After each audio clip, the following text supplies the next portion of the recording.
G'day guys, what's going on? Super here, welcome to the channel. Today I'm going to be going over my round 3 review. I scored 2,149. Sorry about the late upload guys. I've just been flat out with the uni homework and most of my due dates have been on the Monday, so I've had to do a couple all-nighters just to get the work in. But anyway, finally getting the review out now, so hopefully the next couple of weeks I'll be a bit more free and be able to get out videos on time just on the Sunday. But anyway, we've only gone up the ranks about 5,764 places, which is a bit frustrating. Thought we could do a bit better than that, but yeah, it was a bit of a hard week to score well, with a couple of our players doing pretty poorly, which is annoying. So basically my team is just going like Geelong, just bloody shocking. So hopefully we can bounce back. Anyway, this is my side. I had the VC on Dacos, 109, not too bad from him. Probably could have scored a bit better, but you know, still take that from him. And then we had the C on Laird. I was considering actually putting it on Rosie just because I know he scores well against Adelaide, but you know, we'll take the C. It's all good. So Laird, he's dropped a bit in price. So this week, you know, the prices have changed, which is a good thing, I guess. Yeah, but Laird's break-even's only 118, so he's probably going to sit around this mark for the remainder of the year. So we didn't lose too much cash on him, which is good. But yeah, it's just annoying for the people that, you know, don't have him. They can get him in a bit cheaper, but one of those guys we want to get in is Clayton Oliver, but obviously we didn't start him. Probably should have started him over Laird, but it is what it is.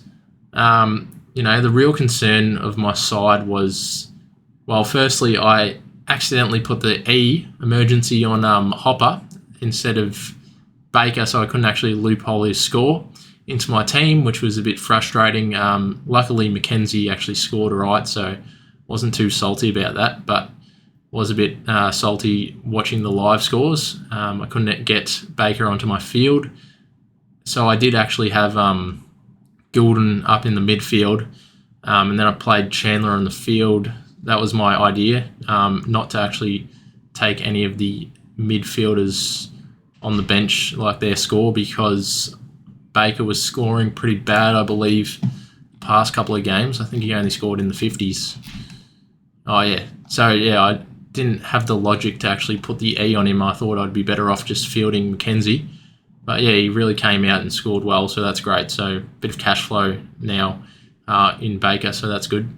But, yeah, in defence, we had Doherty, and, yeah, he didn't really score well. I think Sard's affecting his role, I believe, but I just have to like double check on that because I think I did miss the Carlton game. Yeah, I had a lot of uni work and just work in general, just affecting me watching the footy. So yeah, I believe that Sard, you know, he did actually outscore Doherty, which was a bit of a surprise.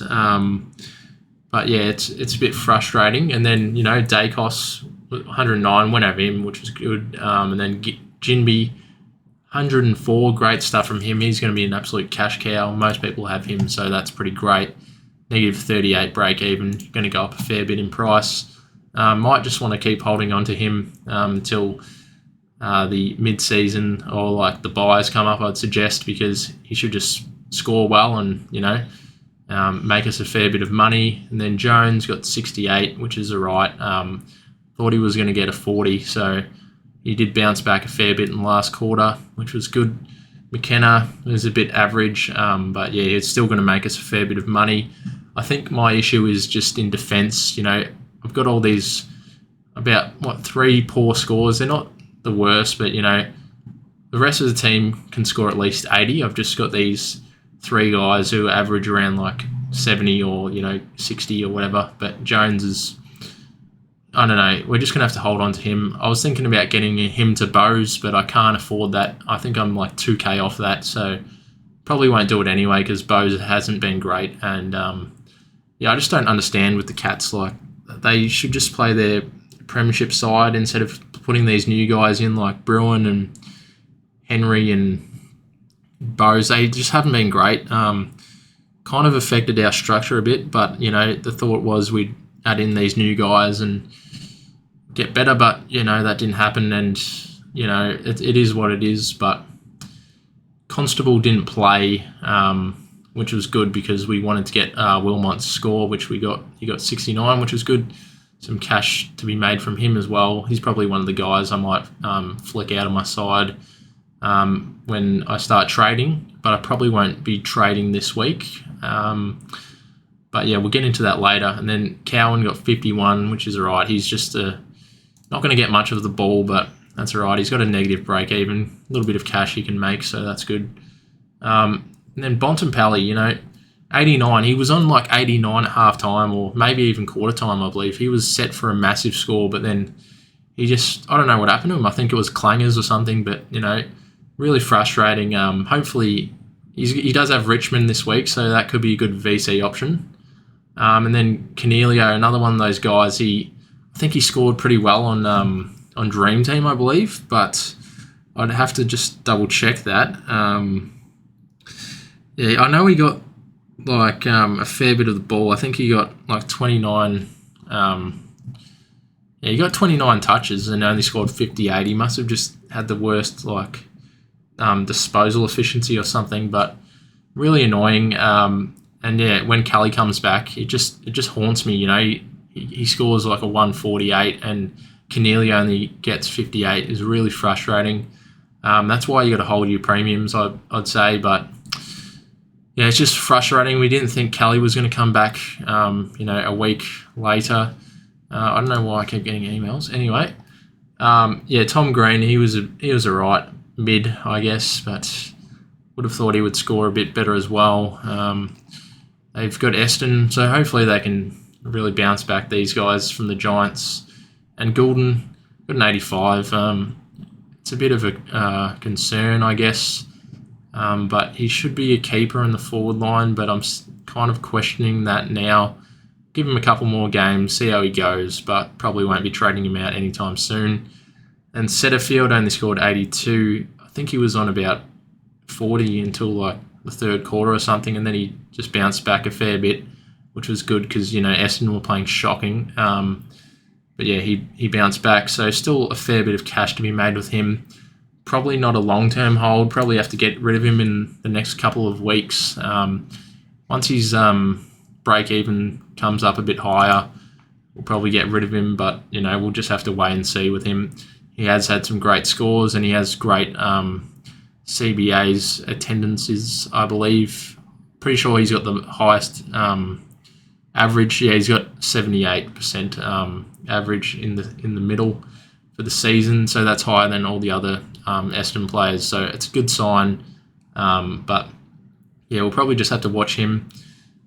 And then Ashcroft, yeah, he looked like he was also in for a poor score, but then he bounced back at the end, which was good. Didn't really notice him much in the game, to be honest, but he played well, which was all right. And McKenzie, he hasn't been in the midfield all that much, but he just manages to score well, which is good. So that's good for his cash flow. And so Hopper should come back this week, so we'll just put him onto the field. Goulden, swing him back into the forward line. Don't know if we want to, what we'll actually line up like this week, but anyway, put the E on Baker this time. Davey scored all right, just one of those guys we want to get a bit of money out of him, and we'll just trade him out. So, he could be, I think he's got good job security now, which is good. And Chesser actually made a bit of cash, which is a bit of a surprise. Probably one of the guys I want to look to move on for another, like a downgrade option maybe. Might get in it. Is it Van Ruin, I think? Might have to find a way to get Chesser to Van Ruin. He's a forward status, so see how he goes this week, and then we can trade him in. But he seems like he's a good player for the Ds. And then Darcy, he bounced back, which was expected because he did have West Coast in Williams, I believe. So he scored pretty well, which was good to see him finally bounce back. And Marshall, he didn't actually play all that great, surprisingly. Who did they even have? Can't even remember. Oh, they had Eston. Yeah, that was right. I was just talking about it. So he's just one of those guys, we're just going to hold him for the season, I guess. we would like to get in Tim English. He's absolutely killing it. It's really haunting me that I didn't pick English at the start of the year. He's just been pumping out like 135 plus scores, which is just crazy. He looks really fit as well. The only thing with me was I was concerned. I think he had like an injury scare, or Rory Lobb as well was going to be playing in the ruck sometimes. But yeah, English has just been killing it. Definitely want to bring him into my side. I just don't think I'll be able to bring him into my side at the moment. We'll give him a couple more weeks. I believe that he's got a somewhat difficult matchup for him anyway, coming forward. Got Richmond, so Nankervis, I don't know if he'll score well against Nankervis. He's a bit more of a bigger body, so that's something to be worried about. But yeah, his past 3 scores haven't been the greatest. We're just hoping as a non-English owner that he drops a bit in price. But yeah, then he's got Port Adelaide. He doesn't really score well against either. And Fremantle, so he'll be versing Sean Darcy. These aren't the greatest scores. There is a 143 there. But yeah, the way that he's playing at the moment is pretty crazy. Just unbelievable form. Then his lineup starts to clear out a bit. So hopefully after round 6 we can try and get English in, or maybe if like Gawn comes back around then and starts to drop in price, we could look at him. But I think I'm just going to hold on to the rucks for the moment. Just let the team get a bit of cash into it. But yeah, and then Dunkley, he played pretty good as well. I think Brisbane lost, didn't they? Yeah, to the Doggies. Yeah, that was a bit of a surprise, but just forgot that the game was being played at Marvel Stadium, so that's always good. And yeah, Rosie played good. Maybe someone to look at. Oh, they got the Swans, but yeah, how do you score well? Maybe you'll get a 110 or something, but could be an interesting game, that one. But it is at the SCG. And then Taranto got a 112, which was good. Don't know how he scores against the Bulldogs. Not the greatest, but who knows? He might score a bit better this week. Now he's playing for Richmond, so. And then yeah, Goulden went over him. Then Zeeble, still taking the kick-ins, which was alright, but I just don't understand. I think I missed that game as well, the North Melbourne game, which is unfortunate. So hopefully he can bounce back this week against Carlton. Should be getting heaps of kick-ins, hopefully. And Sheasel's been playing unreal, better than Zeeble, which is a bit of a surprise. But yeah, he's been going great. Just really regret not starting him at the start of the year. Having to waste a trade on him was pretty silly. I think Flanders scored in the 37s this week, I believe, and Bruin scored horrible as well, which is frustrating. All these guys I picked at the start of the year just haven't worked out. Pretty stupid of me to pick them, but it is what it is. And then, we got Chandler on the bench there with a 90, which is great, so he's going to make a fair bit of cash for us. Got a negative 42 break even. Unreal stuff from him. Probably just hold him for until about round 6 or something, when he's at his full potential, I guess, of making money. But yeah, we should be pretty right to just do some easy upgrades. Got a fair bit of cash flow on the side, which is good. And then Ferg Green, he got a 51, which isn't the worst from him, I guess. He's a key forward, but yeah, he does have that negative break even, so that's all right. But yeah, this is basically what my side's looking like. Most people are trading in Grundy at the moment because of no Max Gawn, and he did score quite well, pretty well priced. Does have West Coast this week, which should be in for a pretty high score, I would imagine. And then yeah, he's got Draper and Nankervis, so should be alright for the short term, I guess. But yeah, I have to wait and see with him. I don't think he's a good long-term pick. But yeah, might prove me wrong just when Gawn is back. Not too sure. Maybe they take a bit longer with Gawn because Grundy's playing pretty well. But yeah, it's a bit annoying that we don't have an English where we're losing a fair bit of points from. And Will Phillips is one of those guys that hasn't gone up in price yet. But LDU did miss the North Melbourne game, so not too sure about Will Phillips. You might want to bring him in if you are lacking cash flow in the midfield. Like if you didn't pick like a Chandler or someone like that, probably look to get in Phillips. But yeah, that's about it really. Who else was I looking at? Some of the guys. Oh, Tom Stewart came back and absolutely killed it. Just crazy stuff. His break even 161. Hopefully the Cats bloody win this week, but got an easy lineup for the next 2 weeks, and then we've got the Swans, and then not too bad of a lineup coming up after that. But yeah, just one to look out for. Hopefully he can drop a bit in price, and we can get him into the side as soon as possible. Jeremy McGovern got injured, which is a bit frustrating. Don't want to get him anymore, so he's going to be out for a while, which is unfortunate. Bo's a negative 10 break even, make a little bit of money. I think his job securities are right, like a bit. I think he'll be a bit ahead of like Bruin at this point, but yeah, he just hasn't been playing that great, which is frustrating. Thank God I traded out Finn Callahan last week. That was pretty lucky. I think he only scored in the 40s as well, which is frustrating. Thought he would score a bit higher than that. But yeah, that's all right. Clayton Oliver is just someone really frustrating. He's got West Coast this week. I've seen his lineup. It's pretty cooked. He's going to go massive. Like, look at this. West Coast, Aston, Richmond North, Gold Coast, Hawthorn. Like, geez, need to get him into the side ASAP. Like, just has the dream fixture coming up. I can't believe I didn't even look at this at the start of the year when I was thinking about Laird or Oliver. Got a great lineup. Does play North and Hawthorn twice in the year, which is a bit of a worry not owning him. And Richmond, far out. Like, the points in the midfield for him are going to be crazy. Probably leading the Brownlow medal race at this point. But yeah, we've just got a couple of these other guys on the watch list at the moment. But yeah, we'll just go over what we are thinking of doing. Yeah, so it's a bit of a worry not having, the greatest scores in defence.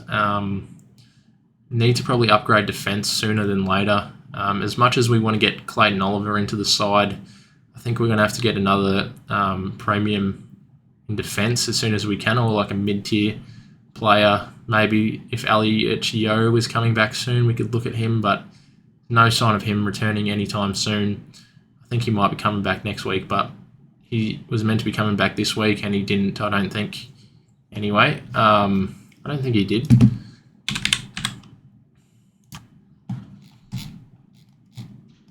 Yeah, he hasn't been back yet, so sitting on 31 trades, I feel like I'm just going to have to hold my trades this week just to be safe, because I've been burning through a fair bit of trades recently.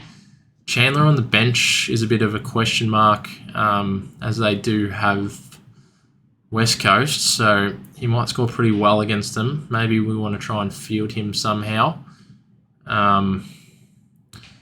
Yeah, I'm just not too sure how we'll do that, because yeah, we got the other guys, like Hopper's coming back, so we probably want him on the field. But yeah, I'll probably go over my captaincy options. Who have we got? Any clear ones? So don't really have any Melbourne players, which would be clear as mud. I mean, no, that didn't make any sense. What am I talking about? That would be the way to go if we had a Melbourne player like Oliver. Definitely someone you'd want to put the captain on. Otherwise, Bontempelli could be a good VC option, I'd suggest.